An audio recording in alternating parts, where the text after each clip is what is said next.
Bonsoir tout le monde, bienvenue sur cette vidéo, une vidéo mercato, une des dernières qu'on fera du coup dans ce mercato d'été qui concerne Kolo Muani. En effet, le Paris Saint-Germain et Kolo Muani ont finalement trouvé un accord tous les deux. Le PSG veut absolument recruter l'avancante de l'équipe de France. Dans le même temps, Kolo Muani veut absolument venir au PSG. Mais le problème se pose autour de sa signature parce que l'Eintracht Francfort, j'ai un allemand mais affreux, souhaite une somme bien supérieure à ce que le PSG a proposé. Le PSG a proposé 80 millions d'euros et Francfort en veut 90 à 100 millions, donc forcément ça bloque. Là où vous allez comprendre que ça bloque, c'est que, un petit peu comme Pavard hier, le joueur français a lui aussi décidé de faire grève et lui aussi a décidé de sécher l'entraînement collectif tant qu'il ne rejoindrait pas le Paris Saint-Germain. Le joueur est par ailleurs d'ores et déjà à Paris avec sa famille, il est déjà présent dans la région au moment où je vous fais cette vidéo et le joueur a signalé à son club son intention de ne pas revenir à l'entraînement, de ne pas revenir s'entraîner et de ne pas du coup jouer non plus les prochains matchs avec Francfort. Il souhaite absolument jouer sous les couleurs parisiennes. Pour la petite anecdote, c'est quand même assez marrant que deux clubs allemands qui ne sont pas du tout habitués aux grèves, le Bayern de Munich hier et Francfort aujourd'hui, se retrouvent avec deux joueurs qui font grève, et comme de par hasard, ou non, les deux joueurs qui ont fait grève pour la première fois dans l'histoire des deux clubs, sont deux Français.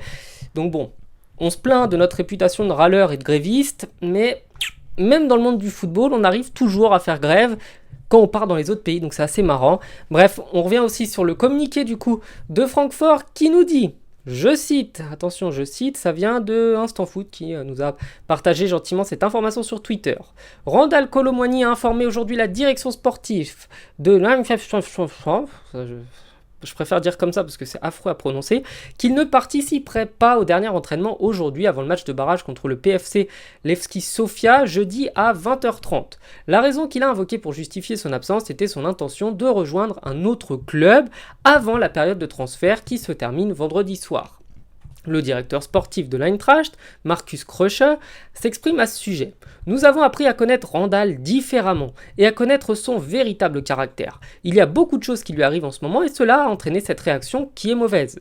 C'est quelque chose que nous lui avons fait comprendre ainsi qu'à son entourage. Nous jouerons le match contre Levski Sofia sans lui. C'est clair pour nous, le comportement n'a aucune influence sur les activités de transfert. L'important maintenant, c'est le match contre Sofia. C'est une priorité absolue d'une grande importance pour le club. Notre équipe est de grande qualité et elle est entièrement concentrée sur le match de demain.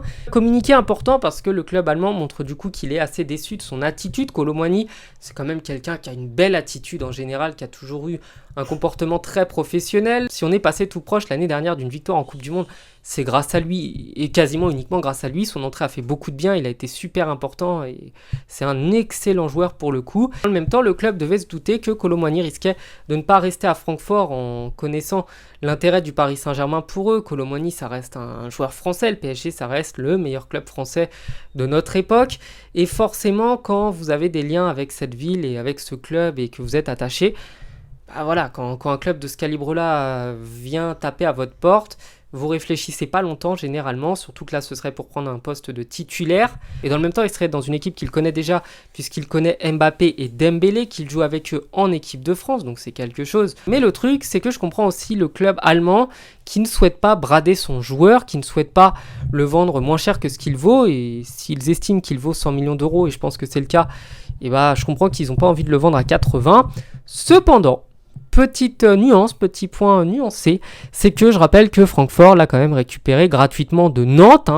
Valdemar Kita a encore une fois réussi un exploit quand malheureusement il n'envoie pas les joueurs se noyer dans la Manche, il les vend, il les donne gratuitement à des clubs alors qui sont super bons. Bref, Kita c'est une belle enflure, on va pas se mentir, mais c'est pas le sujet. Hier je me suis plaint du fait que c'était pas respectueux de partir comme ça dans des mauvaises conditions, de pas respecter son engagement avec un club.